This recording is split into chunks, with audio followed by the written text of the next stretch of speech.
네, 여러분 안녕하세요. 예, 이번 시간에는요, 우리 위상을 공부하는 데 있어서 필요한 내용인 집합론, 해석학, 대수학, 여기서 이제 내용들이 조금 필요한데요. 그 내용들을 간단하게 리뷰한다라고 생각을 해주시고요. 어떤 내용들이 위상 공부에 필요한지 한번 살펴보도록 하겠습니다. 자, 그래서요, 여러분들이 이제 집합론이나 해석학이나 대수학을 이수하셨다면 바로 위상의 정의에서부터 시작하셔도 좋고요.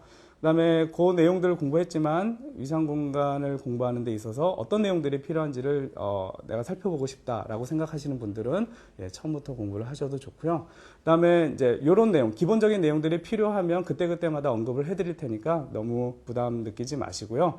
바로 위상 공부를 하셔도 좋고 아니면은 지금 처음부터 공부를 하셔도 좋겠습니다. 자, 그래서 먼저 오늘 말씀드릴 내용은 수리 논리의 기초적인 내용인데요. 이제 우리가 논리를 많이 쓸 거기 때문에 이제 수학에서의 논리입니다. 그래서 그런 내용들을 한번 리뷰를 해보도록 하겠습니다. 첫 번째로 정의인데요. 여러분들 명제는 알고 계시죠? 뭐와 뭐의 판정이 가능한 진술문, 서술문. 뭐죠? 참과, 그렇죠. 참과 거짓. 판정이 가능한 진술문, 서술문을 명제라고 하고요. 참은 T, 거짓은 F. 라고 쓰도록 하겠습니다. 그 다음에 이제 명제는 소문자 PQR로 주로 표현을 하고요. 그 다음에 나중에 우리 명제를 합성하는 경우에는 이제 라지 P, 라지 Q, 라지 R 이런 식으로 표시를 할 건데요. 그 내용은 좀 이따 살펴보도록 하고요. 자, 그래서 명제는 참거짓이 그것의 판정이 가능한 진술문이고, 그러면 명제가 있으면 그거에 참거짓 여부가 있겠잖아요. 그래서 그 명제의 참거짓 여부를 그 명제의 진리값이라고 합니다. 그래서 명제가 주어지면 그 명제의 진리값이 뭐냐? 그 명제가 참이냐 거짓이냐 이런 여부죠. 그래서 명제의 진리값은 명제의 그렇죠 참 거짓 여부다. 자, 그래서 이제 명제가 주어지면 우리 그 명제의 진리값을 생각할 수 있는데요. 그러면은 각각의 명제가 있을 때 그 명제를 이제 합성하는 방법이 여러 가지가 있는데 그 중에 이제 대표적인 것들을 좀 공부를 해보도록 하겠습니다. 그래서 정의를 하겠는데요. P와 Q가 명제일 때 P and Q, P 그 다음에 요거를 논리곱이라고도 하는데요. P 논리곱 Q. 영어로 하면 컨정션인데, 그래서 요거를 어떻게 정의를 하냐면 P와 Q의 논리곱이라고 합니다. 읽을 때는 P and Q 또는 P 그리고 Q. 자, 그러면 이제 이 합성 명제의 이제 진리값을 정의를 해야 되는데요. 그러면은 P와 Q가 각각 참거짓일 가능성이 있고, 따라서 P하고 Q를 동시에 생각할 때는 네 가지 경우가 있겠죠. 둘 다 참, 하나가 거짓, 그다음에 둘 다 거짓. 이런 경우가 있는데 그때 이제 P and Q의 참거짓 여부는 어떻게 정의를 하느냐? 그렇죠. 둘 다 참, and니까 둘 다 참일 때만 참이고 나머지 경우는 다 거짓으로 정의를 합니다. 그래서 P and Q는 둘 다 참일 때만 참이고 나머지는 거짓으로 정의된 합성 명제다라고 생각을 해주시면 되겠습니다. 자, 논리곱에 대해서 했고요. 그다음에 이제 우리 두 명제가 보기를 한번 들어보도록 하겠습니다. 자, P라는 명제는 그는 O형이다 라는 거예요. 그래서 그가 누군지 모르지만 그가 정해지면 O형인지 아닌지 참거짓 여부가 정해질 거고요. 그 다음에 그는 남자다. 그래서 그가 누군지를 정하면 그가 남자인지 여자인지를 알 수 있으니까 명제가 되는 거죠. 자, 그러면은 P and Q는 그는 O형이고 남자이다. 그래서 이 명제가 참이려면 그는 O형도 돼야 되고 그 다음에 남자도 돼야 된다. 그런 내용이고요. 자, 그 다음에 요기요로 연결한 건데요. 자, P 또는 Q 또는 요걸 논리합이라고 부르도록 하겠습니다. 그래서 P와 Q의 논리합이다. 디스정션이라고 하는데요. 읽을 때는 P 또는 Q, P-O와 Q 이런 식으로 있는데 그러면은 이 네 가지 경우에 대해서 이 논리합은 어떻게 참거짓 여부를 정하느냐? 또는이니까 둘 중에 하나만 참일 때 참이고요. 둘 다 거짓일 때만 거짓이다 라고 정의를 하도록 하겠습니다. 또는이니까 둘 중에 하나만 참이면 전체 요 합성 명제, 논리합 명제는 참이다 라는 것을 알 수 있습니다. 자, 됐죠? 자, 그래서 간단한 보기는요. 자, 살펴보면 2 더하기 3은 6. 요거는 어떻게 되죠? 자, 요거는 거짓이죠. F가 되고요. 파이는 무리수. 요거는 참인 명제가 됩니다. 자, 그래서 이 논리합을 보면 2 더하기 3은 6 또는 파이는 무리수인데 둘 중에 하나가 참이니까 요 합성 명제는 논리합 명제는 그죠 참이 되는 거죠. 자, 이런 식으로 우리가 이 논리합을 생각을 하도록 하고요. 그다음에 명제가 주어지면 그걸 부정을 할 수 있거든요. 그래서 이제 서술어를 부정하면 되는데, 그래서 이거를 이제 P의 부정이라고 부르도록 하겠습니다. P의 니게이션이라고 하는데 부정. 그래서 읽을 때는 P가 아니다라고 읽어줍니다. 그러면은 자, 이 P의 부정 명제의 참거짓은 P의 참거짓에 따라서 우리가 생각을 할 수 있는데, P가 참이면 그거의 부정 명제는 거짓이고요. 그다음에 P가 거짓이면 그거의 부정 명제는 참이고. 자, 이런 식으로 한다라는 거죠. 그래서 간단하게 우리가 예제를 살펴보면요. 2 더하기 3은 6이다. 요거는 지금 참이에요, 거짓이에요? 거짓 명제죠. 그렇죠? 거짓 명제인데 그거의 부정 명제는 2 더하기 3은 6이 아니다. 그러니까 참인 명제가 되겠죠. 자, 그래서 명제를 부정할 때 참인 명제를 부정하면 거짓이 되고 거짓인 명제를 부정하면 참이 된다라는 것을 알 수 있습니다. 자, 이렇게 간단하게 이제 합성 명제를 살펴봤는데요. 또 다른 이제 우리가 많이 쓰는 합성 명제 중에 자, 이 조건부 명제라는 게 있습니다. 그래서 P와 Q가 명제일 때 P 이면 Q. 근데 이 기호를 우리 조건부 기호라고 하거든요. 그래서 P 조건부 Q라고 하는데요. 그래서 P 컨디셔널 Q 또는 P 조건부 Q 또는 P 이면 Q이다. 이렇게 읽는데요. 그래서 이걸 조건부라고 합니다. 자, 그러면 이제 P이면 우리가 많이 생각하고 있는 명제죠. 그래서 P 이면 Q에서 P는 우리가 뭐라고 생각하죠? P는 그쵸, 가정이고요. 그다음에 Q는 결론인데요. 그러면 이 조건문의 참거짓은 우리가 어떻게 정하느냐? 예, 요게 이제 조금 이제 상식에 약간 하고 다른 그런 내용으로 좀 정의가 되고 있는데요. 자, 이런 겁니다. 가정이 참이고 결론이 거짓일 때만 거짓이에요. 이게 F고요. 나머지 경우는 다 참입니다. TF, TT. 그러니까 참인 가정으로부터 참인 결론이 나오면 참인데 참인 가정으로부터 거짓인 결론이 나오면 거짓이고 가정이 거짓이면 결론의 참거짓 여부에 상관없이 참이다 라고 정의를 하도록 하겠습니다. 그래서 조건부 명제는 이렇게 참인데 거짓인 경우가 나오면 그거는 거짓이다. 그리고 나머지는 다 참이다 라고 정의된 그런 합성 명제다 라고 생각을 해주시면 되겠습니다. 예, 이어서 간단한 보기 한번 살펴보도록 하겠습니다. 네, 방금 우리가 조건부를 정의를 했는데요. 이렇게 정의를 하면 좀 일상생활에서 우리가 생각하고 있는 조건부 명제, 가정 결론에서 생각하는 것하고 약간 다른 상황이 발생할 수도 있는데요. 근데 우리가 이제 논리적으로 조건부 명제를 그렇게 정의를 했기 때문에 약간 이상하지만 수학에서는 받아들이는 경우에 대한 보기입니다. 자, 파이는 유리수이다라는 명제는 거짓이고요. Q는 2 더하기는 5라는 명제도 거짓이에요. 그래서 둘 다 지금 거짓 명제인데 이걸 조건부로 연결하면 어떻게 되죠? 파이가 유리수이면 2 더하기는 5이다 라는 건데 가정이 거짓이니까 결론의 참거짓 여부에 상관없이 참이 되는 거죠. 그래서 파이가 유리수이면 2 더하기는 5. 다 거짓인 명제인데 예, 이 조건부 명제는 참입니다. 그래서 예, 실생활에서는 이런 경우에 대해서는 우리가 참이라고 좀 얘기하기가 좀 그렇지만 예, 수학에서는 예, 이게 참임을 우리가 얘기를 어떻게 하냐면 논리적으로 이 조건부 명제는 참이다 라고 얘기를 합니다. 자, 그렇고요. 그 다음에 우리 조건부 명제를 정의를 했는데 이제 쌍조건부라고 해서 P 이면 그리고 이때만 Q라는 요 조건부 쌍조건부 기호를 생각을 해보도록 하겠는데요. 그래서 자, 여기를 한번 보면 자, 요 기호는 쌍조건부라고 합니다. 조건부가 아니고 쌍조건부라고 하고요. 영어로는 바이컨디셔널이라고 하는데 또는 저 명제를 이제 쌍조건문이라고 합니다. 읽을 때는 P이면 Q 그리고 그때에만 그리고 P이면 그리고 그때에만 Q라고 읽는데요. 자, 이거는 이제 나중에 아시겠지만 P이면 Q라는 거랑 Q이면 P라는 걸 이제 동시에 생각하는 건데요. 그래서 P이면 Q 그리고 그때에만 Q라고 읽고 있고요. 그다음에 이 쌍조건부의 참거짓은 어떻게 하느냐? 자, 이쪽으로도 봐야 돼. 그러니까 쌍조건부니까 조건부를 양쪽 방향에서 다 봐야 되는데 이쪽에서 이렇게 오면 참이고 이렇게 오면 참이죠. 그렇죠? 그래서 요거는 참인데 이것이면 이것이다가 참이 이건 거짓이죠. 그래서 이건 거짓으로 보고 얘는 이쪽에서 이쪽으로 갈 때 거짓이고 그다음에 얘는 어떤 방향이나 상관없이 둘 다 가정이 거짓이니까 참이고요. 그래서 TFFT로 정의되는 예, 합성 명제입니다. 그래서 이걸 쌍조건문이라고 하는데요. 자, 그래서 요 명제를 보면 요 명제를 이제 쌍조건부로 연결하면 파이가 유리수이면 그리고 그때만 2 더하기는 5이다 라는 명제는 어떻게 되죠? 둘 다 거짓이니까 참이 된다 라는 것도 알 수 있습니다.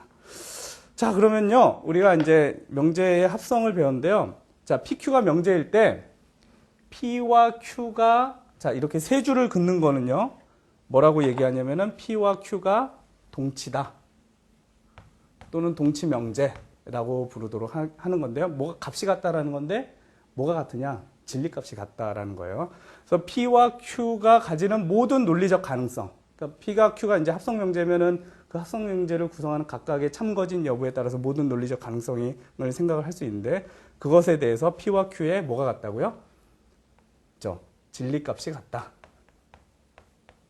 참거진 여부가 같다라는 거죠. 자, 그래서 P와 Q는 모양은 다르지만 그거의 참거진 여부, 진리값이 같기 때문에 논리적으로는 동치다라고 생각해서 같다라고 보는 것이죠. 그래서 자, 동치의 개념을 말씀드렸는데 간단하게 동치의 개념을 한번 보도록 하겠습니다. 자, 이 조건문 P이면 Q 하고 Q이면 P라는 조건문을 논리 곱으로 연결을 했어요. 그래서 여러분들이 그러면 요 조건문을 지금 합성 명제를 보면 이거의 진리값은 PQ의 모든 논리적 가능성. 그러니까 PQ가 가지는 논리적 가능성은 네 가지죠. 그렇죠? 그 네 가지 경우에 대해서 이거의 참거진 여부가 있고 이거의 참거진 여부가 있고 그거의 논리곱의 참거진 여부가 있죠. 그래서 그걸 다 조사하면 다름 아닌 이 쌍조건문하고 논리적 가능성에 대해서 그 진리값이 일치한다라는 것을 알 수 있습니다. 그래서 이 경우에는 P이면 그리고 이때에만 Q라는 요 명제 쌍조건문은 이거 P이면 Q 그리고 Q이면 P다라는 요 합성 명제랑 논리적으로 동치다. 동치 명제다. 얘 대신에 이걸 써도 되고 이거 대신에 이걸 써도 된다라는 겁니다. 여러분들 한번 이 진리표를 작성해 보시면 금방 아실 수 있고요. 그다음에 우리 많이 쓰는 게 이제 조건문인데요. P이면 Q이다 라는 것하고요. 나 P 또는 Q라는 이제 요 합성 명제의 진리값은 PQ의 모든 논리적 가능성에 대해서 자, 나 P 또는 Q임을 보면 여기가 부정하고 그 다음에 여기도 부정하고 그 다음에 여기는 그대로 놓은 다음에 논리합을 한번 생각을 해보세요. 그래서 FT가 되는 거죠. 그럼 T가 되고 FF는 거짓이고 이거 부정하면 TT는 T가 되고 TF는 T가 되고 그렇죠? 근데 P면 Q이다라는 건 TFTT였잖아요. 그렇죠? 그래서 모든 논리적 가능성에 대해서 두 명제의 참거진 여부가 일치하니까 두 명제는 논리적으로 같다. 그래서 동치 명제다라고 우리가 생각을 합니다. 근데 물론 나중에 이제 드모르간의 법칙이나 뭐 이런 것들을 생각해 보면요. 이 부정 명제를 이게 부정을 앞으로 뽑아내면 P가 나오고요. 그다음에 논리합은 논리곱으로 되고 부정의 부정은 긍정이니까 이런 식으로도 쓸 수 있고 그다음에 얘가 또 논리적으로 동치다라는 것도 알 수 있거든요. 자, 이런 거는 이제 집합론에서 좀 자세히 다루고요. 그렇지만 이거 뭐 어려운 내용은 아니고요. 자, 그다음에요. 우리 이제 합성 명제를 생각을 하겠는데요. 이제 합성 명제가 그 모든 논리적 가능성에 대해서 항상 참인 경우가 있고 항상 거짓인 경우가 있습니다. 그래서 그 경우에 대한 정의인데요. 자, 이 작은 PQR을 포함하는 이제 합성 명제 P가 있습니다. 라지 P가 있는데, 자, 이 P가 그 각각을 포함하는 그 작은 명제들의 모든 논리적 가능성, 그러니까 모든 그 진리값의 가능성이라는 거죠. 그거에 대해서 P가 항상 그렇죠. 참인 경우에는 항진 명제, 항상 참인 명제라고 하고요. 영어로는 토톨로지라고 합니다. 그래서 그냥 토톨로지라고도 불러요. 자, 그래서 항상 참인 명제를 항진 명제다라고 하고요. 그 다음에 논리적 가능성에 대해서 항상 거짓인 명제가 있습니다. 그걸 뭐라고 부르죠? 컨트라딕션, 모순이라고 부릅니다. 또는 모순 명제라고 부르도록 하겠는데요. 그래서 뭐 간단하게 우리가 살펴볼 수 있는 게 항진 명제의 부정은 모순이고 모순 명제의 부정은 항진 명제고 이런 것들을 알 수 있는데요. 네, 간단한 보기 한번 이어서 살펴보도록 하겠습니다. 네, 항진 명제의 몇 가지 보기를 한번 살펴보도록 하겠는데요. 여러분들 보시면은 P 또는 나P인 거죠. 그러니까 P가 아니다. 근데 이제 얘가 참이면 얘는 거짓이니까 논리합은 참이고요. 얘가 거짓이면 참이니까 논리합도 그죠. 참이니까 항상 참인 거죠. 자, 그 다음에요. 요것도 항상 참입니다. P and Q이면 P 또는 Q.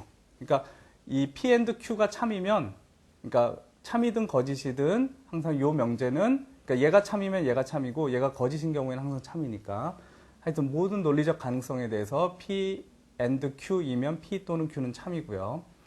그 다음에 이것도 우리가 많이 쓰는 건데요. P이면 P 또는 Q. 그러니까 P라는 명제를 가정하고 우리가 Q라는 새로운 명제를 OR로 연결하면 이 가정으로부터 이 결론을 항상 얻을 수 있다. 왜냐하면 이게 항상 참이니까. 그런 거이고요. 그 다음에 이제 3단 논법이라고 해서 P이면 Q이고 그 다음에 Q이면 R이면 그걸 논리곱으로 연결하면은 결론은 뭘 얻을 수 있다고요? P이면 R을 항상 얻을 수 있다. 항진 명제니까. 자, 이런 얘기이고요. 그 다음 모순 명제는 항상 이제 거짓인 경우인데요. P이고 나 P. 얘가 참면 얘가 거짓인데 논리곱으로 연결했으니까 항상 거짓이겠죠.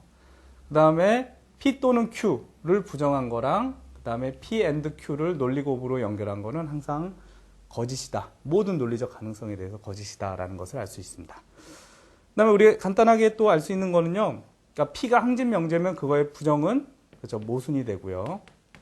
그러니까 P가 모순이면 그거의 부정 명제는 항진 명제가 되겠죠. 자, 그래서 이런 내용을 한번 봤고요. 그 다음에 이제 중요한 내용인데요. 자, PQ가 단순 명제일 수도 있고 이제 합성 명제일 수도 있는데요. 자, P면 Q라는 이 조건문이 항상 참이면, 그래서 이 명제가 항상 참이면 모든 논리적 가능성에 대해서 P이면 Q이다라는 것이 항상 참이면 뭐라고 적는다고요? 이렇게 두 줄을 적습니다. 그래서 얘는요 항상 참이다라는 뜻이에요. 자, 이때 가정 P는 결론 Q를 imply한다라고 하는데 함의한다. 그러니까 P를 우리가 가정하고 P가 참이다라는 우리가 그 사실이 있으면 이 명제가 참인데 요 명제가 참이려면 얘가 참일 때는 이 결론도 참이어야 되잖아요. 그래서 참인 가정으로부터 참인 결론 이걸 얻을 수 있다라는 것을 우리가 해석할 수 있는데요. 자, 그래서 조건문이 참인 경우에는 이렇게 적고요. 그 다음에 쌍조건문이 참인 경우에는요. 자, 이런 식으로도 적고요. 또는, 그러니까 쌍조건문이 항진이면 P이면 그리고 이때에만 Q를 한 줄 더 넣어서 이렇게 적고요. 이게 항상 참이다라는 거예요. 그래서 P와 Q는, 자, 이렇게 적는데요. 이게 뭐죠? 우리 아까 전에 동치라고 했죠. 그래서 동치이다라는 겁니다. 그러니까 PQ의 모든 논리적 가능성에 대해서 얘의 참하고 얘의 참 거짓의 여부가 같다라는 건데요. 자, 그 얘기는 뭐냐면요. 자, 이 PQ에 대해서 P 쌍조건문 Q를 보면 자, 어떻게 되죠? TFFT인데 얘가 항상 참일 때는 요 두 가지 경우를 생각하는 건데 그때는 PQ의 참 거짓 여부가 같죠. 그렇죠? 그래서 PQ는 얘가 항상 참이라면 두 가지 경우가 있는데 각각에 대해서 P와 Q의 진리값이 같으니까 P와 Q는 어떻게 돼요? 이 경우에 대해서는 동치 명제가 된다라는 것을 알 수 있습니다. 그래서 이렇게 적기도 하고 이렇게 적기도 한다. 그래서 P와 Q는 논리적으로 같은 거니까 이거 대신에 이걸 써도 되고 이거 대신에 이걸 써도 된다라는 것을 알 수 있습니다. 간단한 보기를 한번 생각을 해보겠는데요. 우리 함의 명제인 경우에 여러분 P and Q이면 P이다. 이건 항상 참이거든요. 그래서 요거의 진리값은 TFFF잖아요. 근데 이거는 TTFF 이렇게 되는 거니까 그거 한번 여러분들이 보시면 항상 참이다라는 거예요. 그래서 만약에 이 명제가 참이다라는 우리가 사실을 알고요. 그 다음에 요게 항상 참이니까 얘가 항상 참인 경우에는 이 P가 항상 참이다라는 것을 알 수 있죠. 그 다음에요. 요 P이면 아까 전에 P 또는 Q가 항진이라고 했으니까 요거 두 줄을 글 수 있고요. 그 다음에 요건 뭐죠? P 또는 Q인데 P가 아니면 Q라는 결론을 항상 얻을 수 있다라는 것도 알 수 있으니까 P 또는 Q이면서 P가 아니면 당연히 Q를 결론으로 얻을 수 있는데 항상 얻을 수 있다라는 거고요. 그 다음에 이제 동치명제, 이제 쌍조건문이 항상 참인 경우이죠. 그래서 동치명제들인데 P를 부정은 뭐가 되는 거죠? 그거 대신에 P를 써도 되고 그 다음에 P이면 Q이다 라는 것은 우리 물론 not P 또는 Q 이것도 될 수 있는데요. 우리가 뭘 알 수 있냐면은 not Q이면 not P다. 대우명제. 그래서 이거가 참이면 얘도 참이고 얘가 거짓이면 얘도 거짓이잖아요. 그래서 대우명제랑 동치다. 논리적으로 동치다라는 거고요. 그 다음에 요거는 이제 드모르간의 법칙이라고 해서요. 자, 얘가 부정이 이제 이렇게 괄호 안으로 들어가면은 각각의 부정이 되고 논리합은 논리곱이 되고 만약에 여기 논리곱이 곱이면 논리합이 되고 드모르간의 법칙도 성립한다라는 것을 알 수 있습니다. 자, 그러면 우리 이제 함진 명제, 그러니까 이 함의 명제나 이제 동시 명제를 배웠는데 이 함의 명제인 경우에 대해서 이게 가정 결론인데 요거에 대해서 뭐 필요 조건, 충분 조건 이런 얘기를 할 수 있거든요. 그 내용 한번 살펴보도록 하겠습니다. 네, 함의 명제가 하나 있으면요, 우리 이때 이제 필요 조건, 충분 조건 이런 얘기를 하는데요. 자, 그래서 이제 PQ가 단순 또는 합성 명제일 때 P2명 Q가 항상 참이다. 그래서 이게 함의 명제가 되면 이때 이 가정은 결론이 되기 위한 무슨 조건이라고 하죠? 그렇죠, 충분 조건이라고 하고요. 그러니까 이 가정은 결론 Q를 내리기, 요 상태에서 이 가정은 결론을 내리기 위해서 충분하다. 자, 그런데 Q는 P가 되기 위해서는 필요 조건이다. 필요하긴 하지만 Q라고 해서 항상 P라는 결론을 얻을 수는 없다. 그런 내용에서 이제 필요 조건이라고 하고요. 이 경우는 충분 조건이라고 하고, 그 다음에 만약에 쌍조건문이 항상 참인 경우에는 이제 동치죠. 논리적으로 동치인데, 이때 P는 Q이기 위한 무슨 조건이죠? 필요이기도 하고 충분하니까 필요 충분 조건이다. 필요하기도 하고 충분하기도 하다. 자, 이런 얘기를 합니다. 자, 그 다음에 우리 이제 한정사를 좀 해봐야 되는데요. 이제 모든하고 어떤, 이런 것들을 이제 한정사라고 하는데요. 자, PX라고 해서 요거 명제이긴 한데 변수 X를 포함하는 명제. 근데 명제인데 변수를 포함하기 때문에 이 X가 결정이 안 되면은 참거짓을 판정할 수가 없는데 이 X에 따라서 참거짓의 여부가 결정되는 명제를 우리가 생각할 수 있거든요. 그걸 이제 조건 명제, 명제함수라고 하는데 그 내용입니다. 그래서 PX라는 거를 X를 포함하는 진술문인데요. X에 따라서 참거짓을 우리가 판정할 수 있으면 이 PX라는 명제를, 이 PX라는 진술문을 명제함수 또는 조건, 그러니까 X의 조건에 따라 참거짓이 결정되는 거니까요. 또는 조건에 따라 명제가 된다. 조건 명제라고 부릅니다. 자, 그래서 이렇게 이제 변수를 포함하는 명제를 생각할 수 있는데, 그러면은 이 조건을 생각하면 이 조건이 참이 되는 X의 값하고 거짓이 되는 X의 값, 이런 것들 이제 생각을 할 수 있는데요. 자, 이때 이 모든 X라는 전칭기호를 한번 생각을 해보면, 자, 이거는 무슨 의미냐? 우리가 고려하는 대상이 뭔가 있을 텐데, 이 고려하는 대상 모든 X에 대해서, 그러니까 고려하는 대상들의 모든 X에 대해서라는 얘기입니다. 그래서 모든 이제 이 올해 이제 그 A를 거꾸로 뒤집은 거죠. 그래서 이건 모든 X에 대해서라는 뜻이고요. 그래서 모든 X에 대해서 PX다, 이런 기호의 의미는 모든 X에 대해서 PX가 성립한다라는 그런 의미의 기호입니다. 그래서 만약에 이 모든 X에 대해서 PX가 성립한다라는 게 참이려면 PX를 만족하는 X, 그러니까 PX가 참이 되는 값이 모든 값이어야 돼요. 고려하는 대상 모든 값에 대해서 PX가 참이면 모든 X에 대해서 PX가 참이고요. 그 다음에 어떤 PX가, 이 PX가 참이 되지 않는 어떤 X가 하나라도 존재하면 이거 거짓입니다. 그렇죠? 그래서 이거 전칭기호에 대해서 말씀드렸고요. 그 다음에 이제 존재기호도 있는데요. X가 존재한다라는 걸 이렇게 쓰는데, 이제 고려 대상 중에서 어떠한 X가 적어도 하나 존재한다라는 겁니다. 적어도 하나의 X가 존재한다라는 의미고요. 그래서 존재한다 X, PX, 요 기호의 의미는 뭐냐면은 X가 적어도 하나 존재해서 PX가 참이다, 성립한다라는 거, 그런 이제 기호인데요. 그래서 X가 존재하여 PX가 성립한다라는 겁니다. 그래서 요 명제가 이제 참이 되려면 어떻게 되는 거죠? PX가 참인 게 하나도 있으면 참인 거죠. 그 다음에 PX가 하나라도 참인 게 없으면 이 명제 자체는 거짓입니다. 자, 그런 식으로 생각하면 우리 이제 한정기호의 부정법칙이라고 해서 뭘 생각할 수 있냐면은 모든 X에 대해서 PX가 성립한다의 부정은 뭐죠? 어떤 X가 존재해서 PX가 성립하지 않는다라고 생각할 수 있겠죠.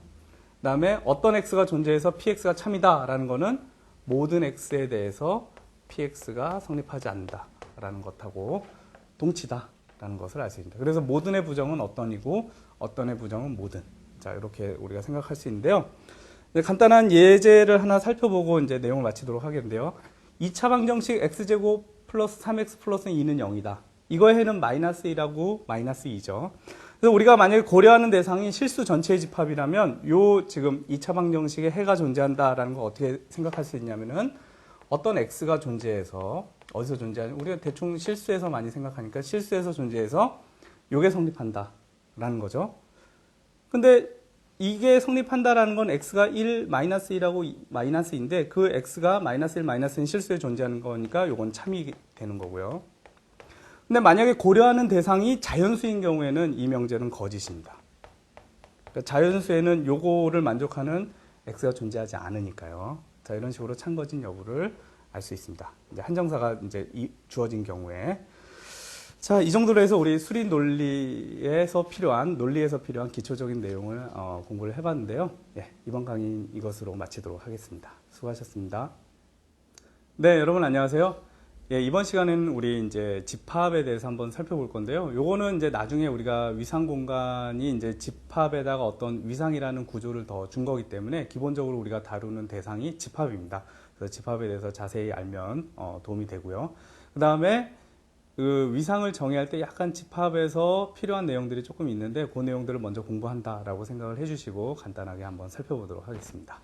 자, 집합인데요. 우리가 이제 집합을 여러 가지로 생각을 할 수가 있습니다. 그냥 직관적으로 정의할 수도 있고 공리적으로 정의할 수도 있는데 그냥 간단하게 우리는 집합론을 공부하는 게 아니고 이제 위상 공간이라는 그런 집합의 어떤 구조를 더 준 건데 우리가 관심 있는 거는 집합론이 아니고 위상 수학이기 때문에 그냥 간단하게 집합을 그냥 수학적 대상들의 모임 좀 이렇게 직관적으로 정의를 하도록 하겠습니다. 그래서 집합은 그렇고요. 우리 집합은 대문자로 쓰고요. 집합을 구성하는 그 수학적 대상을 원소라고 하고 소문자로 쓰면서 뭐 원이라고 하는 사람들도 있고 그냥 만약에 이제 집합이 기하적인 어떤 의미를 갖고 있으면 점이라고도 우리 부르도록 하겠습니다.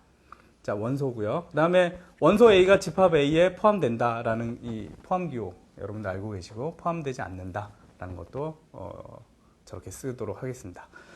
자, 그 다음에 우리 이제 조건 명제를 지난 시간에 한번 공부한 적이 있는데 x를 포함하는 어떤 진술문이 x에 따라서 참거짓이 결정되면 그 px를 명제함수, 조건 명제 이런 식으로 부르잖아요. 그래서 px가 명제함수라고 하는 거는 x에 따라서 참거짓, 그러니까 px의 참거짓 여부가 결정된다. 그러니까 진리값이 결정된다라는 거죠. 자, 그러면 이제 조건, 이 명제함수, 제가 그냥 조건이라고 부르도록 하겠는데 이 조건이 하나 있으면 그 조건이 참이 되게 하는 x값들이 있을 거예요. 왜냐면 x의 값들에서 x에 따라서 tf가 결정되니까. 그래서 걔네들을 이제 이 조건이 참이 되게끔 하는 x들을 다 모아놓은 집합이 의미가 있는데요. 조건에 대해서. 그 집합을 이렇게 쓰도록 하겠습니다. 자, x들을 이제 지금 전체 집합이 정의되어 있지 않기 때문에 조금 이거 좀 애매한 표현인데 자, 우리 고려하는 전체 집합을 우리가 생각을 했다라고 합시다. 그래서 x들인데 어떤 x들? 이 조건이 참이 되게끔 하는 x들 다 모아놓은 집합을 이렇게 쓰도록 하겠습니다. 자, 그건 간단하게 x, px 이런 식으로 쓰고요. 이 집합을 조건 px의 무슨 집합? 네, 진리 집합이라고 부르도록 하겠습니다. 그러니까 주어진 조건이 참이 되게끔 하는 x들의 모임이라고 생각을 해주시면 되고요. 자, 간단하게 예제를 보면 px가 x는 3 이하다. 그 다음에 x는 자연수다 라는 이 조건문이 있어요. 그럼 이거의 진리집합은 어떻게 쓴다고 했죠? x는 3보다 같거나 작고 x는 자연수니까 1, 2, 3이 되겠죠. 자, 그래서 1, 2, 3은 요 조건의 진리집합의 원소다. 그래서 1, 2, 3일 때는 참이고 나머지는 거짓이고요. 자, qx는 이제 2차 방정식인데요. 이거의 진리집합 x제곱, x에 따라서 이게 참거짓이 결정되니까 이거 조건이고요.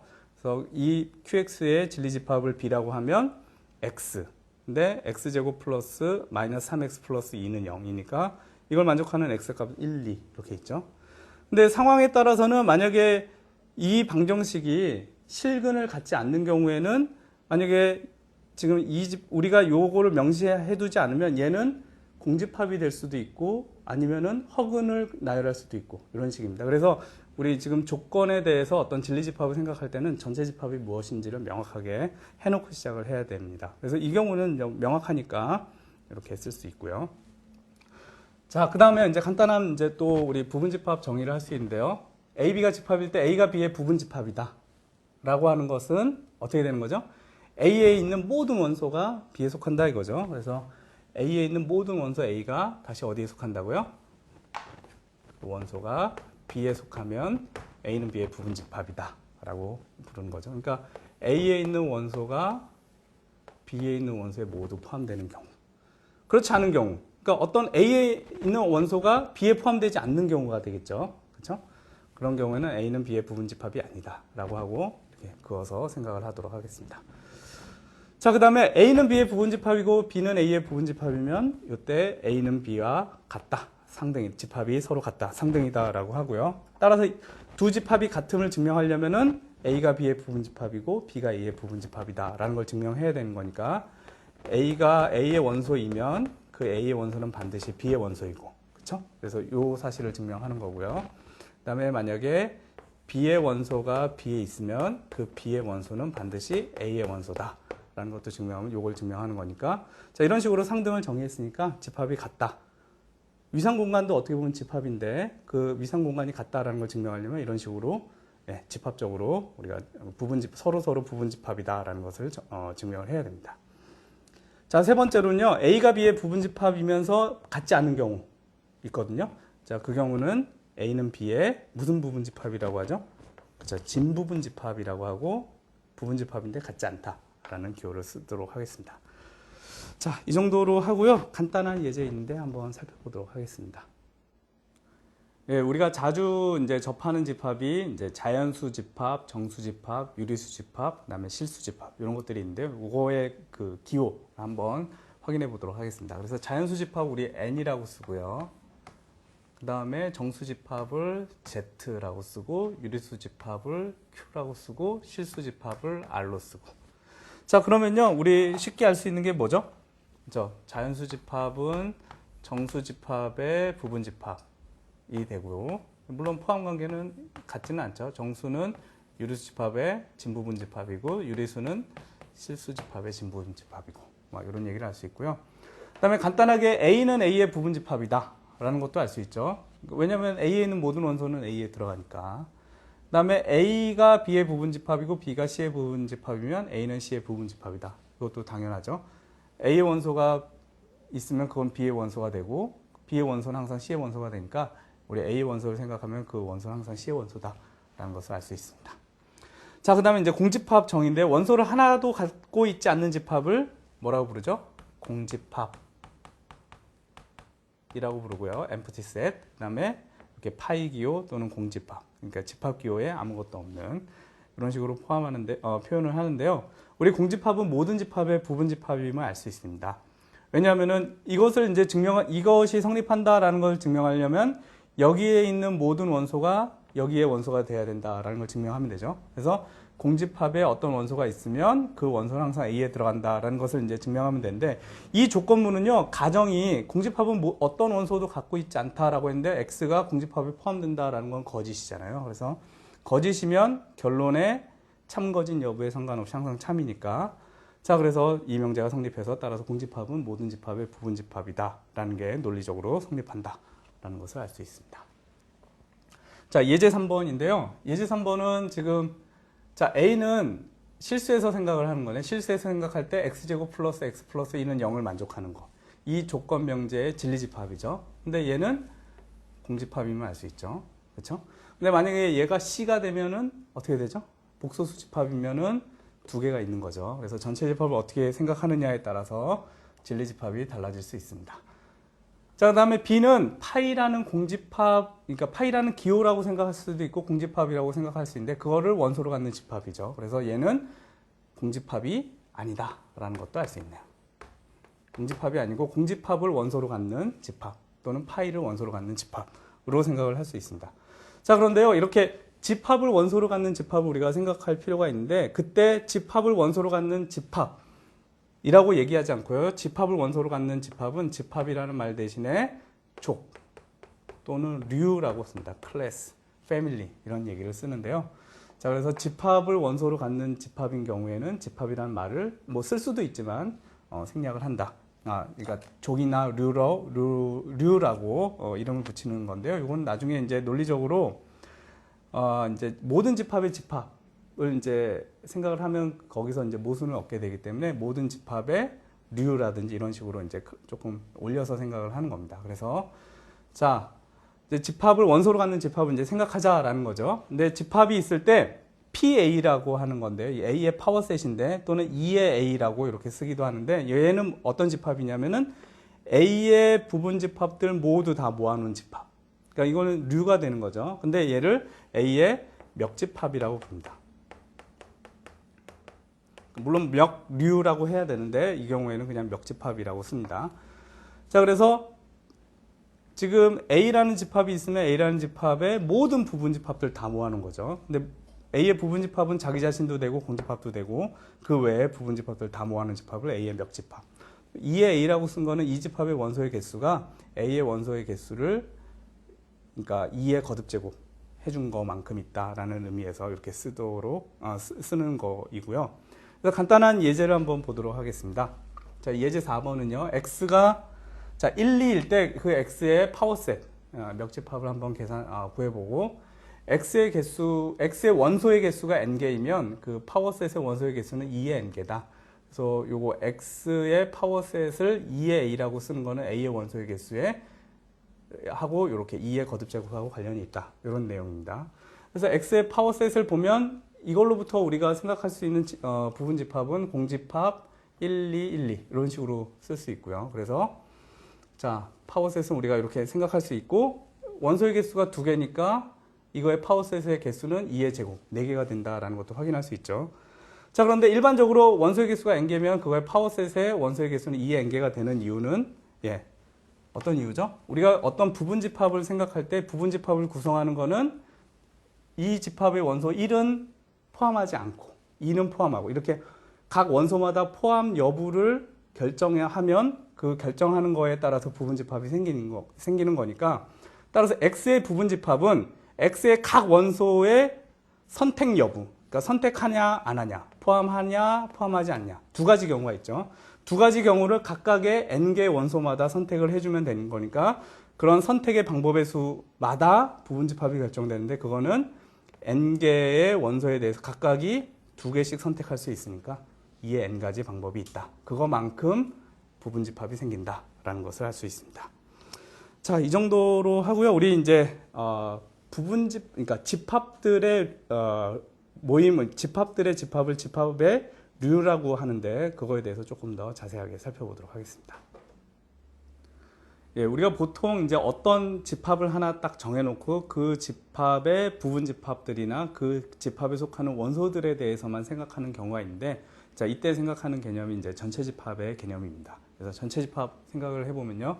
전체 집합은 우리가 고려하는 대상 모두의 집합이라고 정의를 하고요. 그래서 유니버설 셋이라고 해서 U라고 쓰기도 하고 그냥 전체 집합 X라고도 표현하기도 합니다. 자, 그러면 이제 전체 집합이 있고 그거에 부분 집합들이 있는데 그 부분 집합들에다 번호를 좀 붙여놨습니다. 그래서 알파라는 번호를 붙여놨어요. 그 알파라는 요 번호는 이 번호 집합에 들어가 있는 겁니다. 그러니까 번호 집합이 무엇냐에 따라서 어떻게 이제 번호를 붙였느냐가 이제 결정이 되는데요. 그래서 A 알파들은 지금 X의 부분 집합인데 A 알파들을 원소로 하는 집합, 알파는 이제 번호 집합에 들어가는 알파에 대해서 A 알파들을 다 모아놓은 집합이니까 이거는 X의 부분 집합들의 집합이니까 집합들의 집합은 집합들의 류라든지 족 이런 얘기를 하죠. 그래서 이 집합을 X의 부분 집합들로 이루어진 부분 집합 족이라고 부르도록 하겠습니다. 뭐 부분 집합 류라고도 해도 되고요. 이때 알파를 뭐라고 하냐면 첨자라고 부르도록 하겠습니다. 첨자. 그러니까 번호를 붙였는데 그 번호를 첨자라고 하고요. 그 첨자들을 다 모아놓은 집합을 첨자 집합이라고 부르도록 하겠습니다. 자, 이랬을 때요, 우리 이제 결국 이제 X의 부분 집합들을 생각하는데 부분 집합들에다 이제 좀 번호를 첨자를 붙여가지고 생각을 구분을 하자라는 겁니다. 자, 이때 X의 부분 집합 A 알파들을 다 합집합한 거, 알파는 번호 집합, 이 첨자 집합에 있는 모든 알파에 대해서 A 알파를 합집합한 거를 어떻게 정의하느냐? 어떤 원소들의 모임인데, 전체 집합에 있는 어떤 원소들의 모임인데 어떻게 정의한다고요? X는 A 알파에 들어가는데 적당한 포섬. 그러니까 적당한 알파가 있어가지고 번호가 있어가지고 그 번호에 해당하는 그 부분 집합에 들어가기만 하면 그런 원소들 다 모아놓은 집합이 A 알파들의 합집합이다라는 거죠. 그러니까 결국 A 알파들은 우리가 2개짜리 집합에 합집합할 때 합집합하면 어떻게 돼요? 자, 예를 들어 여기 A1이고 A2이면 합집합은 여기 있는 원소는 A1이 존재해서 A1 안에 들어가는 거고 여기 있는 원소는 A2가 존재해서 A2 안으로 들어가는 거니까 결국 일반적인 지금 합집합의 정의인데요. 결국 합집합에 어떤 원소들을 포함하느냐, 적당한 알파가 있어가지고 그 알파에 번호 붙은 A 알파가 그 X를 포함하면 그러한 X들은 다 모아놓은 집합이다 라는 겁니다. 그렇다는 얘기는 이 알파라는 첨자가 존재해서 어떻게 된다고요? 그 첨자의 그 집합이 A 알파가 X를 포함해야 된다라는 거죠. 됐죠? 자, 이런 집합을 A 알파들의 합집합이라고 정의하겠습니다. 자, 일반적으로 정의를 했는데요. 그래서 A 알파들, 알파는 I에 들어가는 A 알파들을 합집합했다. 이런 기호도 쓰고요. 자, 그러면 이제 합집합을 우리가 정의를 했는데 교집합은 이제 포썸이 아니고 포올이 되고 존재가 아니고 이제 그죠? 모든의 그 한정사를 써서 우리가 정의를 할 수 있는데 그 A 알파들의 교집합을 어떻게 정의하느냐? 어떤 X들을 다 모아놓냐면은 모든 포올, 모든 첨자 집합에 있는 첨자들에 대해서 그 첨자가 번호 붙은 A 알파들에 다 들어가야 된다라는 거죠. 그러니까 모든 A 알파들에 들어가는 원소들 다 모으는 집합을 A 알파들의 교집합이라고 부르도록 하겠습니다. 자, 그러니까 이 얘기는 뭐죠? 모든 알파들에 대해서 어떻게 된다고요? 그 X가 A 알파들에 다 들어가야 된다라는 거죠. 그래서 그 A 알파들의 교집합을 이렇게도 쓰고 이 첨자를 내려서 여기다도 쓰도록 하겠습니다. 그래서 간단하게 뭐 이렇게 일반적으로 정의했는데 이 첨자 집합이 우리가 알고 있는 뭐 1, 2, 3 이런 자연수, n까지의 자연수 집합이면 이 첨자 집합에 들어가는 첨자들에 대해서 A 알파들은 알파는 1에서부터 n까지 A 알파들을 합집합하는 건데 얘는 A1 합집합, A2 합집합, 쭈루루 AN 합집합이다. 교집합도 마찬가지다. 이 경우에 대해서 교집합은 1부터 n까지 A 알파들을 교집합하는 건데 이렇게 쓰는 거고요. 간단하게 A1 합집합 A2는 우리가 알고 있는 정의는 X는 A1에 들어가든지 또는 X는 A2에 들어가는 X를 다 모아놓은 거고 교집합은 X는 A1에 들어가고 X는 A2에 들어가는 원소들 다 모아놓은 건데 이 얘기는 뭐예요? 어떤 알파가 알파는 1 또는 2 중에서 어떤 알파가 존재해서 X가 A 알파에 들어가는 거고 얘는 모든 알파에 대해서 X가 A 알파에 들어가는 거죠. 그렇죠? 이 경우에 알파는 어떻게 되는 거예요? 알파는 1하고 2일 때만 생각하는 거죠. 요 경우에 대해서는. 자, 이런 식으로 우리가 일반적인 그 부분집합 쪽에 대해서 그거의 합집합, 부분집합들의 합집합, 그 다음에 교집합을 정의를 했습니다. 자, 그러면요, 간단한 보기를 한번 보도록 하겠는데요. X가 전체 집합일 때 그 X의 부분집합들, 이 멱집합이잖아요. 멱집합들의 원소, 이 B알파니까 그럼 B알파들은 뭐예요? EX, 그러니까 X의 부분집합들이다라는 거죠. 이 멱집합의 원소니까요.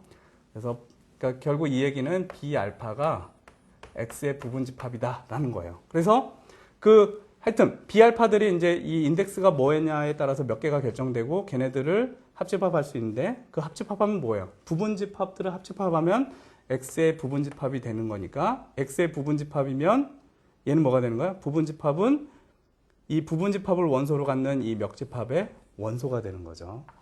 자, 이런 얘기를 우리가 할 수 있습니다. 자, 그렇고요. 이어서 우리 차집합 정의를 해야 되는데요. 내용 살펴보도록 하겠습니다. 네, 이제 차집합하고 여집합을 한번 정의를 해보도록 하겠는데요.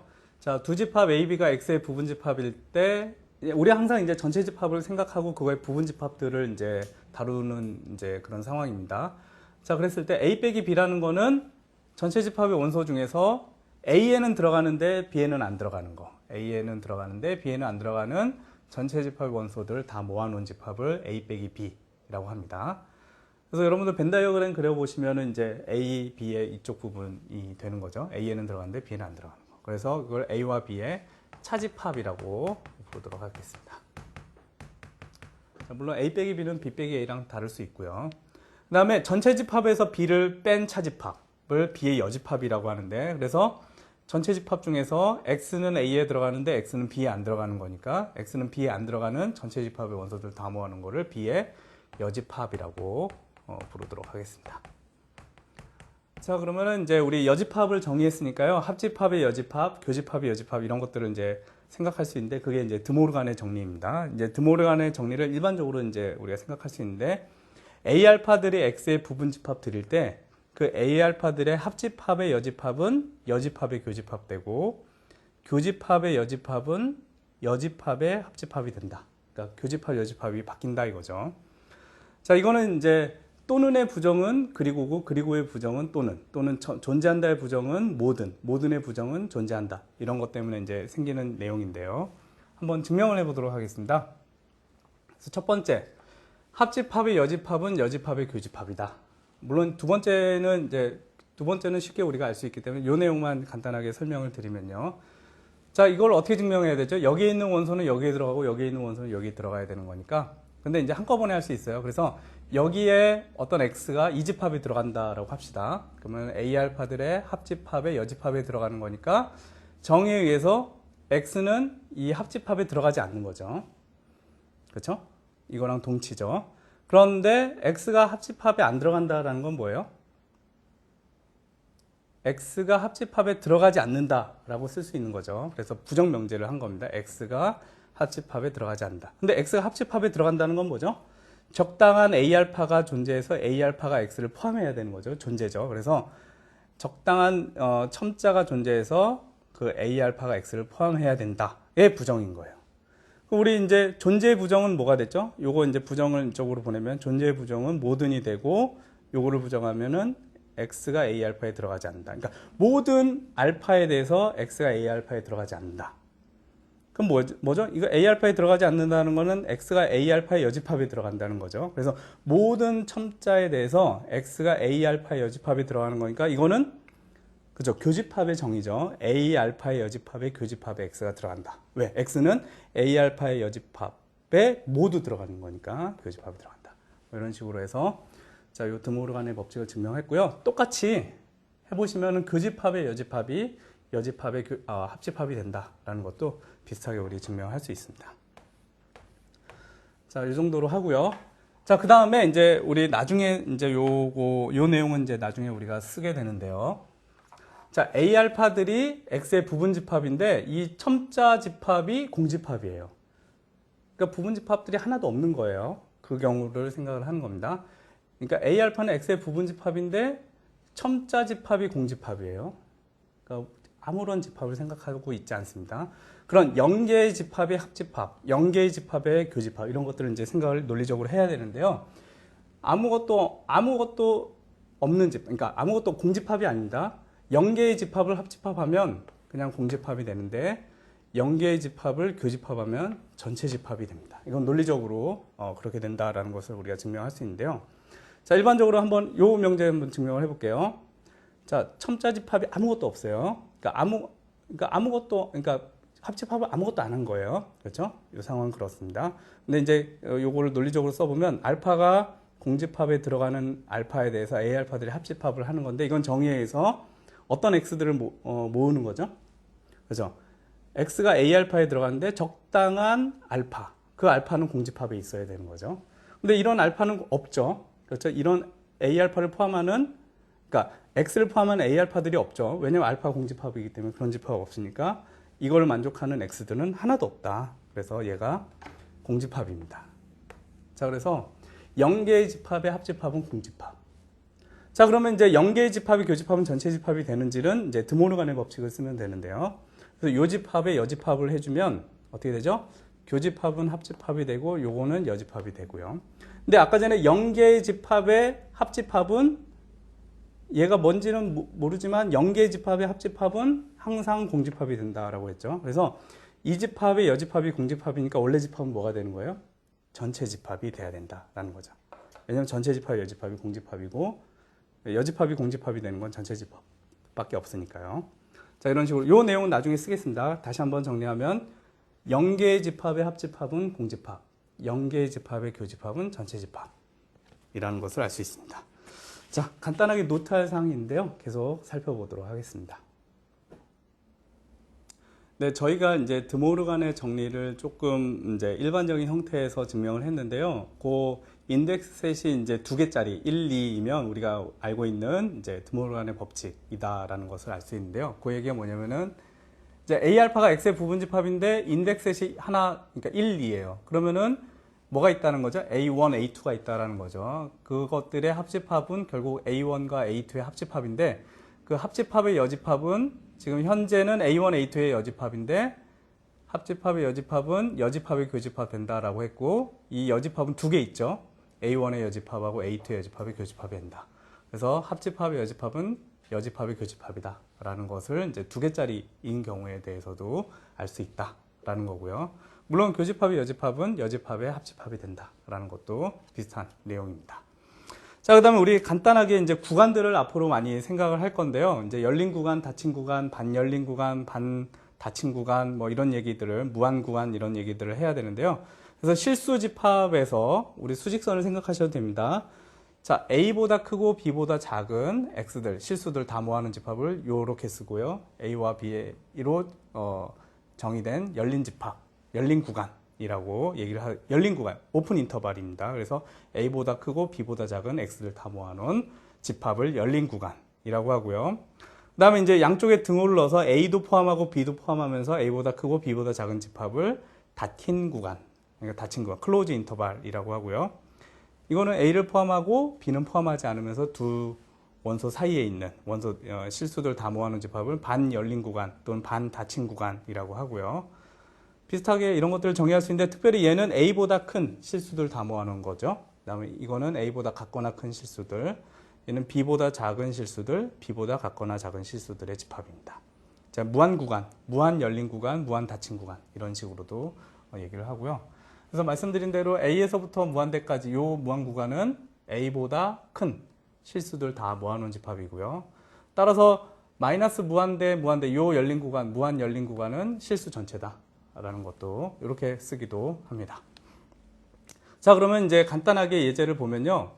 AN을 0보다 크고 1 빼기 n분의 1보다 작은 반 열린 구간들. 근데 요 인덱스는 어떻게 잡은 거예요? 자연수에 대해서 잡은 겁니다. 그러니까 무한 개의 집합이 있는 거예요. A1, A2, A3. 근데 A1은 어떻게 돼요? A1은 0보다 크고 0보다 같거나 작고. 그거는 공집합이죠. 그래서 A1은 지금 공집합이고요. A2는 0보다 크고 2분의 1보다 같거나 작고. 근데 계속 얘가 늘어나면은 1에 계속 가까이 가는 거죠. 이렇게.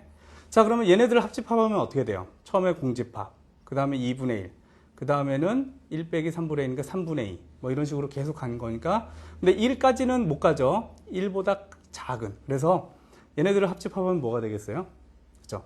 얘는 0에서부터 1. 근데 1은 포함하지 않고요. 1에 계속 가까이 가지만 무한대로 했다고 1이 들어가지는 않죠. 자, 그러면 합집합은 이렇게 되고요. 그 다음에 교집합은 어떻게 돼요? 이미 A1이 공집합이니까 공집합을 포함해서 모든 교집합을 해야 되는 거니까 얘는 공집합이 된다라는 것도 알 수 있습니다. 됐죠? 자, 이런 세팅은 나중에 이제 우리가 실수의 성질을 살펴볼 때 한 번 더 다루도록 하겠습니다. 자, 그 다음에 이번에는요, 0에서부터 n분의 1까지 이 자연수 집합으로 자연수 집합이 첨수 집합이 되는 BN들, 이 열린 구간들의 집합을 생각을 할 건데요. 그러니까 0에서부터, 그러니까 1이면 0에서부터 1까지고 2면 0에서부터 2분의 1 이런 식으로 계속 축소되는 축소 구간이에요. 열린 구간의 축소 구간이라고 하는데요. 그럼 교집합하면 뭐가 되죠? 모든 이 BN들에 다 들어가야 되는데요. 여러분들 어떤 그 원소가 있다고 하면 어떤 원소가 그 모든 열린 구간, 이 구간에 속한다고 하면 계속 n을 키워 나가 보면 어떻게 되죠? n분의 1이 x보다 작아지면서 자, 이런 라지 n분의 1이 있겠죠. 그죠? 그러니까 어떤 실수가 있으면 그거보다 더 작은 n분의 1꼴, 자연수분의 1꼴의 어떤 유리수가 있어가지고 그 유리수가 x보다 작아진다라고 생각할 수 있거든요. 그래서 그 얘기를 대충 말씀드렸는데 좀 더 정확하게 하고요. 이 경우에 교집합하면은 공집합이 됩니다. 물론 이제 전체 집합은요, 요게 축소되고 있기 때문에 합집합하면 처음에 있던 B1, 0, 1. 자, 이런 식이 된다라는 것을 알 수 있는데요. 우리 요 열린 구간들, 축소되는 열린 구간들의 교집합이 공집합이다라는 것을 이제 아르키메데스의 원리를 사용해서 이제 증명을 할 건데요. 아르키메데스의 원리는 뭐냐? 어떤 양수가 있으면 적당한 자연수가 존재해서 그 자연수분의 1이 양수보다 작게 하는 그런 자연수가 존재한다라는 겁니다. 그러니까 방금 말씀드린 대로 자 여기 0이 있고 여기에 어떤 x가 0보다 크면 아주 작은 분수 근데 분모는 자연수 있어가지고 작아지게 하는 그런 n이 존재한다라는 게 이제 아르키메데스의 원리인데요. 이 아르키메데스의 원리는 이제 실수의 완비성으로부터 우리가 증명할 수 있는 건데 예, 이런 식으로 일단은 생각을 하고 나중에 한 번 더 다룰 테니까요. 자, 요 정리를 사용을 하도록 하겠습니다. 그러면 자, 요거를 한번 증명해 볼게요. 그러면은 공집합이다라는 게 주장인데 공집합이 아니다라고 합시다. 요 교집합이 공집합이 아니다. 그래서 어떤 x가 suppose 어떤 x가 존재해서 그 x가 요 교집합 안에 들어간다라고 합시다. 그러면 x가 요 교집합에 들어간다는 얘기는 뭐예요? 모든 자연수에 대해서 x가 그 bn에 들어가야 된다라는 거니까 bn이라는 거는 0보다 크고 n분의 1보다 작은 거거든요. 그래서 이 x는 0보다 크고 n분의 1보다 작아야 된다. 언제? 모든 n에 대해서. 그렇죠? 근데 이런 일 없죠. 왜냐하면 아르키메데스의 원리에 의해서 x가 0보다 크면 어떻게 되죠? 적당한 자연수가 존재해서 그 자연수분의 1이 x보다 작아지는데 지금 우리가 가정을 부정해서 그러니까 이 결론을 부정해서 우리가 얻은 조건에 의하면 모든 자연수에 대해서 n분의 1보다 그 x가 작아야 되는데 n분의 1보다 큰 그 라지 n이 존재하니까 모순을 얻었죠. 그래서 그런 여기 이 집합에 들어가는 x는 없습니다. 그래서 공집합이다라는 것을 이제 증명을 했고요. 자, 이거는 이제 나중에 우리가 한 번 더 다룰 예정이니까요. 아, 이런 것들이 이제 나중에 필요하구나라고 생각을 해주시면 되겠습니다. 계속해서 예제 6번 다뤄보도록 하겠습니다.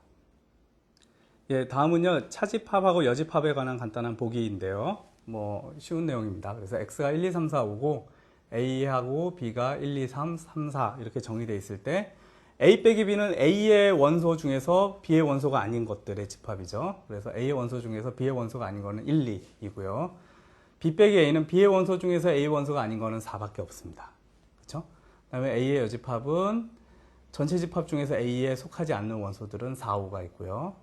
b의 여집합은 전체 집합 중에서 b에 속하지 않는 원소는 1, 2, 5가 있습니다. 간단하게 알 수 있고요. 그 다음에 정리 4번 여러분들이 잘 알고 있는 건데요. 이 차집합을 교집합, 여집합으로 이제 표현할 수 있다라는 거잖아요. 그래서 두 집합이 서로 같은데, 자, 이걸 증명하려면 여기 있는 원소가 여기 들어가고 여기 있는 원소가 여기 들어가야 되는 거니까, 자, 이 집합에 x가 있다라고 합시다. 그러면 필요충분 조건으로 뭐죠? x는 a의 원소인데 x는 b의 원소가 아니죠. 그렇죠? 근데 요 x가 b의 원소가 아니다라는 거는 x가 b의 여집합의 원소다라는 거죠. 그래서 동치입니다.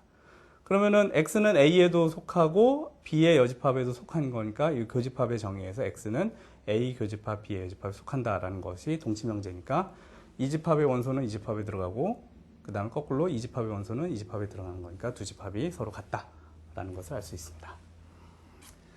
자, 그 다음에 이제 다섯 번째는 이제 분배 법칙에 관한 내용입니다. 그래서 자, ABC가 집합일 때 교집합에 대해서 합집합의 분배 법칙이 성립하고요.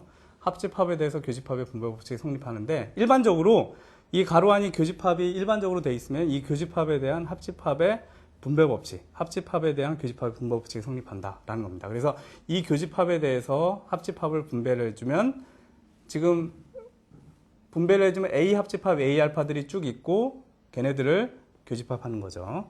그 다음에 합집합에 대해서 교집합을 분배하면 어떻게 되냐면 A 교집합 A 알파들을 합집합하는 거랑 같다라는 겁니다. 자, 그 내용인데요. 자, 그래서 지금 한 2번을 한번 증명을 해볼까요? 요 세 개의 집합인 경우에 대해서 물론 일반적인 경우에 대해서 우리가 증명할 수 있는데 이 세 개의 집합에 대해서 생각을 해보면 자, 여기에 있는 원소 x가 A 교집합 B 합집합 C에 들어있다라고 합시다. 그러면 이제 x는 A에 들어있고 x는 B 합집합 C에 들어있는 거죠. 그러면 x는 A에 들어있고 그리고 x는 B에 들어있거나 또는 C에 들어있거나. 근데 여기 보면 x는 A에 들어있다는 명제, 그 다음에 논리곱, 그 다음에 x는 B에 들어있다, 논리합, x는 C에 들어있다. 이렇게 요 명제잖아요. 그래서 P 그리고 Q 또는 R 요 명제는요, 논리적으로 뭐랑 같냐? P and Q 또는 P and R이랑 동치다라는 겁니다. 그러니까 P, Q, R의 모든 논리적 가능성 몇 개가 있죠? 8가지가 있죠. 그거에 대해서 요 합성 명제의 진리값하고 요 합성 명제의 진리값이 같기 때문에 이 명제 대신에 이 명제를 사용해도 논리적으로 같다. 그래서 이 명제 대신에 어떻게 쓴다고요? 이렇게 요 명제 수준에서 분배 법칙한 x는 a에 들어가고 x는 b에 들어간다. 또는 x는 a에 들어가고 x는 c에 들어간다. 라고 해도 논리적으로 동치다. 근데 얘는 어떻게 돼? x는 a에 들어가고 b에 들어가는가? x는 a 교집합 b에 들어가고 x는 a 들어가고 c에 들어가니까 a 교집합 c에 들어가는데 그런 게 또는으로 연결되어 있으니까 x는 이 집합에 들어가거나 또는 이 집합에 들어간다. 라고 쓸 수 있습니다. 자, 그래서 우리 그렇게 해서 이제 분배 법칙에 대한 얘기를 할 수 있고요. 일반적으로도 요거랑 비슷한 얘기로 우리가 증명할 수 있습니다. 자, 그러면 이제 우리 곱집합을 정의를 하기 위해서 순서쌍을 생각을 해야 되는데요. 두 집합을 생각했을 때 이거의 곱집합을 정의하기 위해서 순서쌍이 뭐냐?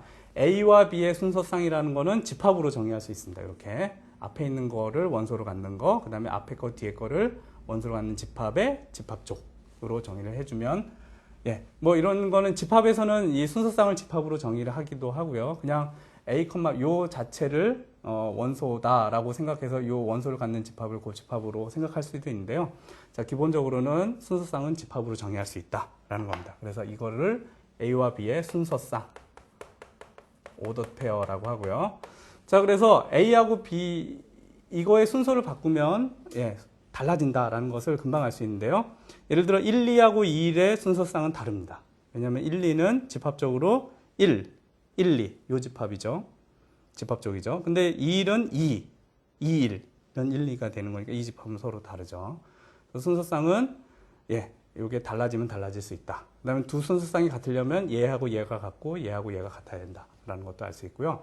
그러한 두 집합이 있을 때요. 앞에 있는 A의 원소를 앞에다 두고 B의 원소를 뒤에다 둔 요 순서쌍들의 집합을 A와 B의 뭐라고 부르냐면은 곱집합이라고 부릅니다. 뭐 적집합이라고도 하는데 곱집합, 프로덕트 셋이라고 부릅니다. 자, 그래서요, 이제 곱집합은 순서쌍들의 집합이다. 여러분 순서쌍은 그냥 좌표 뭐 그런 것들로 이해하셔도 됩니다. 근데 이제 집합에서는 집합으로 이해할 수 있다라는 거고요. 그다음에 이제 A 곱집합 A는 A의 제곱이라고 쓰기도 하고요. 세 개 하면 A의 세제곱 이런 식으로도 씁니다. 그다음에 곱집합의 원소의 개수는 각각의 원소의 개수의 곱셈이다. 라는 것도 여러분들 쉽게 알 수 있습니다. 자, 간단하게 노트를 하나 하고요. 계속 이어서 살펴보도록 하겠습니다. 네, 우리 곱집합을 방금 정의를 했는데요. 곱집합의 예 간단하게 살펴보겠습니다. 자, A는 1, 2고요. B는 A, B, C인데 그럼 A 곱하기 B, A 곱집합 B를 구하여라 라고 했으니까 그 순서쌍의 앞에는 1하고 2가 오고 뒤에는 A, B, C가 와야 되는데 그러한 순서쌍을 모두 고려해야 되니까 1A, 1B, 1C, 2A, 2B, 2C. 그래서 총 6가지가 있는데요. 왜냐하면은 이 곱집합의 원소의 개수는 각각의 원소의 개수의 곱으로 우리가 계산할 수 있기 때문에 앞에는 2개 오고 뒤에는 3개 오니까 총 6개다. 그래서 이게 NA 곱하기 NB다 라는 것을 알 수 있습니다. 자, 그리고요, 이거는 이제 나중에 이제 실수집합에 대해서는 우리가 따로 이제 생각을 자세하게 이제 살펴볼 건데요. 이제 실수집합이고요. 여러분 실수집합은 수직선으로 생각할 수 있습니다. 자, 그러면은 이 R 제곱이라는 거는 이 R 곱하기 R 이라는 요 R의 곱집합인데요. 요거는 이제 순서쌍들의 모임이죠. 그래서 요거를 우리 좌표평면이라고 생각할 수 있고요. R 세제곱은 R 곱하기 R인데 얘는 세 개의 순서쌍들의 집합입니다. 근데 각각의 X, Y, Z는 자, 실수이고요. 이걸 좌표 공간이라고 부르고요. 자, 일반적으로 이제 그러면 이제 물론 이제 세 개의 순서쌍이 어떤 거를 의미하는지를 이제 집합으로 정의할 수 있는데요. 이거는 이제 X, Y 이런 식으로 정의했었던 거에 하고 같이 얘도 집합적으로 정의해서 이 순서쌍이 서로 같으려면 각각의 그 대응되는 그 원소들이 같아야 된다라는 것도 이제 집합적으로 정의할 수 있거든요. 근데 그거는 이제 집합론에서 다뤘다고 하고요. 자, 그래서 그냥 우리가 알고 있는 순서쌍의 개념을 생각하시면 되겠습니다. 자, 그 다음에 A1부터 AN까지 곱집합을 그냥 이렇게 쓰도록 하겠습니다. 요거 파이는 프로덕트의 기호인데요. 그래서 1에서부터 n까지 AI들을 곱했다. 이 곱집합은 n개의 AI들의 순서쌍들의 집합 다 모아놓은 거다. 각각의 AI는 이 AI 집합에 있는 거고 i는 1에서부터 n까지. 자, 이렇게 되는 건데 그럼 이 순서쌍에서 이 순서쌍이 같다 다르다라는 것을 어떻게 정의하느냐?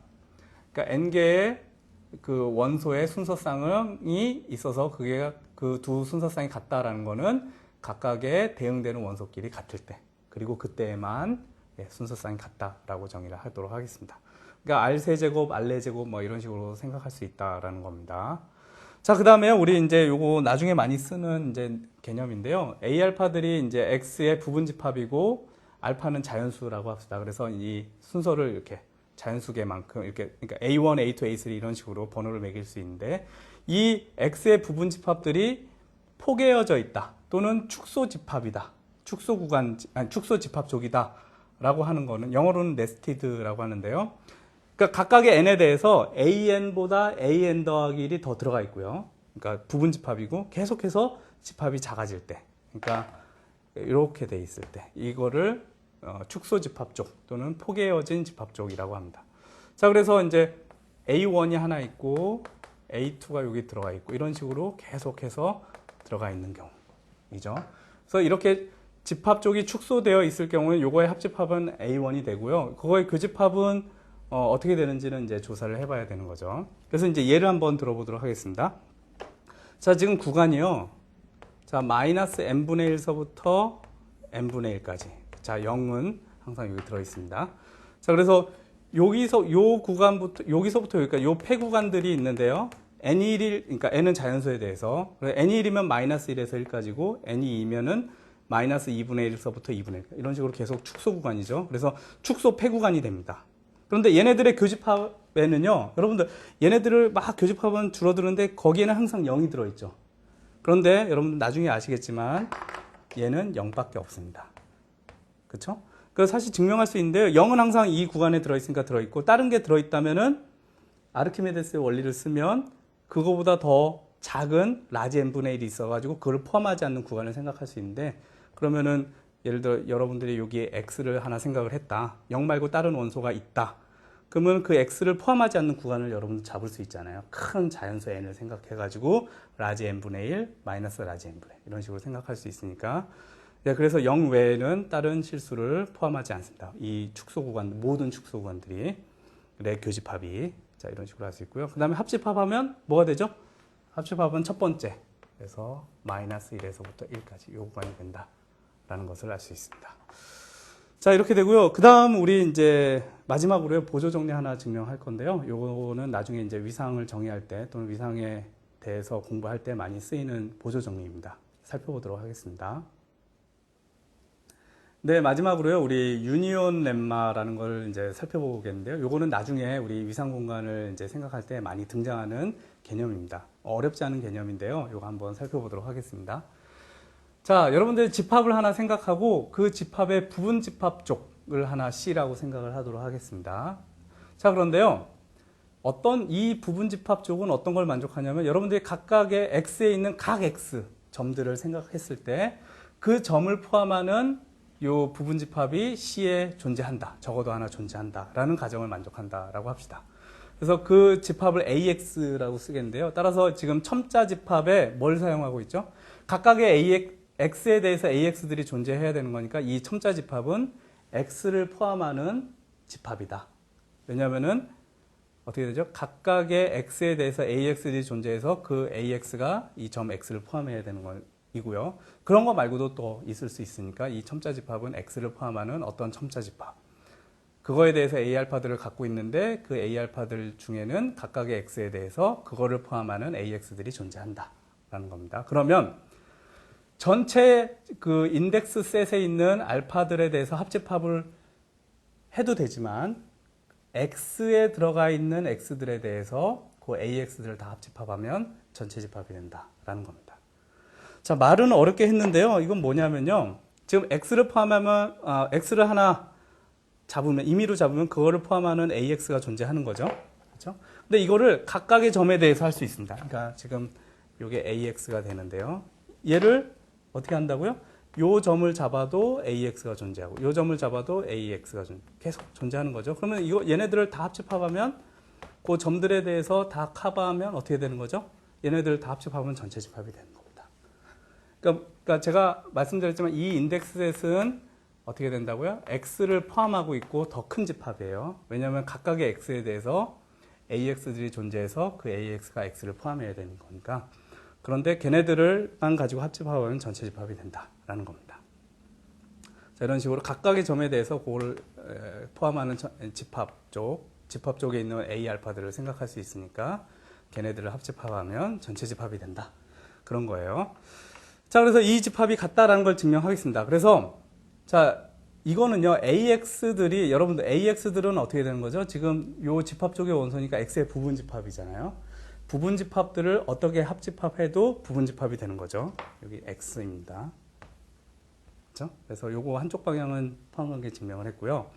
그 다음에 X의 원소 Y가 있다라고 합시다.